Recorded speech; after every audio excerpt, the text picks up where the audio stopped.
नमस्कार,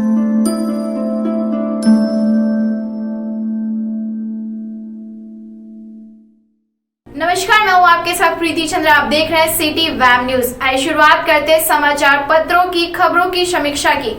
जी हाँ, city web का स्पेशल कार्यक्रम है जिसमें देश के प्रमुख अखबारों में छपी खबरों का विश्लेषण किया गया है, जो सभी के लिए है। जो दर्शक अखबार पढ़ते हैं उनके लिए भी और जो नहीं पढ़ते उनके लिए भी, खासकर छात्रों, शिक्षकों, राजनेताओं, पत्रकार जगत के लोग व अधिकारियों के लिए अखबारों में छपी खबरों का विश्लेषण किया है।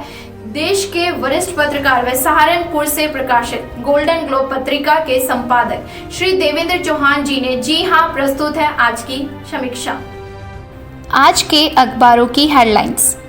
केंद्र सरकार द्वारा 3.16 करोड़ रुपए का दूसरा राहत पैकेज रहा। इसके बारे में वित्त मंत्री निर्मला सीतारमण ने कल दिल्ली में प्रेस कॉन्फ्रेंस की और उन्होंने इस बारे में विस्तृत विवरण दिया, जिसके तहत मध्यम वर्ग को सस्ते आवास योजना के तहत ऋण उपलब्ध कराए जाएंगे।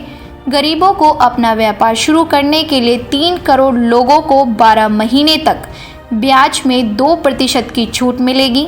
रेहड़ी पटरी वालों को 10,000 रुपये तक का लोन मिलेगा, जिसका फायदा 50 लाख लोगों को मिलने की संभावनाएं वित्त मंत्री निर्मला सीतारमण ने अपनी प्रेस कॉन्फ्रेंस में व्यक्त की है। साथ ही उन्होंने कहा कि 67 करोड़ लोगों के राशन कार्ड बनवाए जाएंगे और वह उसी राशन कार्ड से देश के किसी भी भाग में किसी भी राशन की दुकान से राशन ले सकेंगे। यह योजना मार्च 2021 तक लागू की जाएगी। किसानों को भी इस राहत पैकेज में राहत देने की घोषणा की गई है। पशुपालन, मछली पालन के लिए 2.5 करोड़ किसानों को 2 लाख करोड़ रुपए का कर्ज उपलब्ध होगा। यह कर्ज 3 करोड़ छोटे किसानों को नाबार्ड द्वारा दिया जा रहा है। 90,000 करोड़ रुपए से अलग होगा।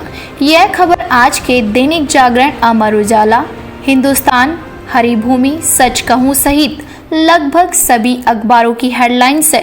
हालांकि इसे अलग अलग शीर्षक के साथ इन अखबारों ने प्रकाशित किया है। हिंदुस्तान ने इसके लिए शीर्षक लगाया है, मजदूरों को मुफ्त राशन, छोटे व्यापारियों को कार्य की सुविधा।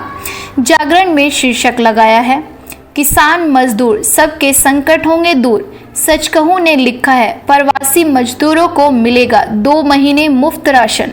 हरिभूमि का शीर्षक है, हालात के मारों के ऐसे पूछे जाएंगे आंसू। इसके अलावा कोरोना को लेकर भी आज अखबारों में खबरें सुर्खियां बनी हुई है। भारत में एक दिन में 3,722 नए केस मिलने पर चिंता जताई गई है। साथ ही भारत में कोरोना संक्रमित लोगों की संख्या 78,000 के पार हो गई है। कुल पिछले 24 घंटों में 134 लोगों की मौत हुई है। इसके साथ ही अब तक कोरोना से मरने वालों का आंकड़ा 2549 हो गया है। हालांकि साथ ही इन खबरों में कहा गया है कि जो व्यक्ति कोरोना से भारत में मरे हैं उनमें से 70% अन्य बीमारियों से भी पीड़ित थे। विश्व स्तर पर संक्रमितों की संख्या रूस में 2 लाख का आंकड़ा पार कर गई है, मगर वहां पर मृत्यु दर 1% बनी हुई है। इसके अलावा अमेरिका में मृत्यु दर 6%, स्पेन में 10%, इटली में 13% मृत्यु दर है।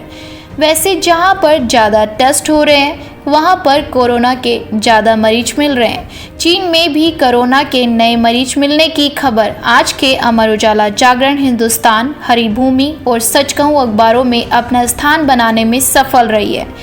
इसके अलावा अखबारों के पहले पृष्ठ पर वंदे मातरम भारत मिशन के तहत 32 देशों से आज 149 फ्लाइट भारत आएंगी, जिनमें भारतवासियों को विदेशों से देश में लाया जाएगा।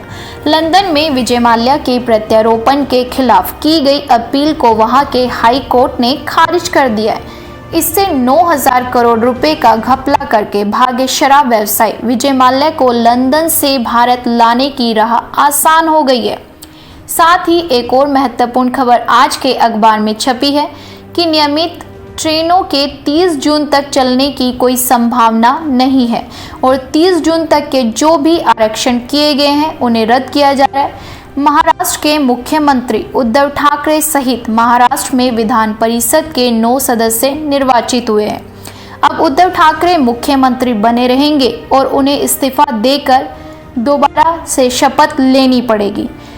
इसके साथ ही राष्ट्रपति रामनाथ कोविंद 1 साल तक अपने वेतन का 30% कम लेंगे। एक अन्य खबर पाकिस्तान से टिड्डियों के दल के यूपी में आने की भी अखबारों में छपी है, जो किसानों की फसलों को नष्ट करने में सक्षम है। इसके लिए यूपी सरकार को अलर्ट कर दिया गया है।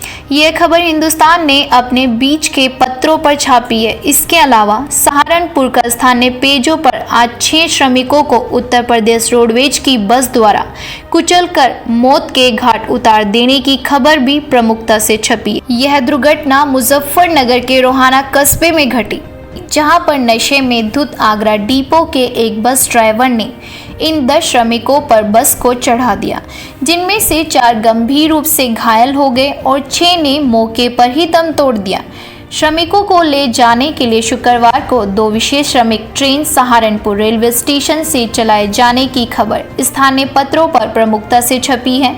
स्थानीय खबरों में मेरठ और सहारनपुर के मेडिकल कॉलेज के प्राचार्यों को हटाने की खबर ने भी अपना स्थान बनाया। साथ ही सच कहूं ने अपने सहारनपुर पृष्ठ पर हॉटस्पॉट सहारनपुर में कुल 11 हो जाने की खबर है। यहां पर एक समय 23 हॉटस्पॉट थे, जिनमें से आज 5 को मुक्त कर दिया गया। स्थानीय खबरों में राधा स्वामी सत्संग ब्यास पिलकनी को लेकर भी खबरें छपी हुई हैं, जहां कुल 100 से ज़्यादा बसों में हरियाणा से श्रमिकों को लाया गया और उन्हें आज 150 बसों से प्रदेश के विभिन्न हिस्सों के लिए भिजवाया गया। पिलकनी से लगभग 1200 श्रमिकों को उनके घर भिजवाया गया है।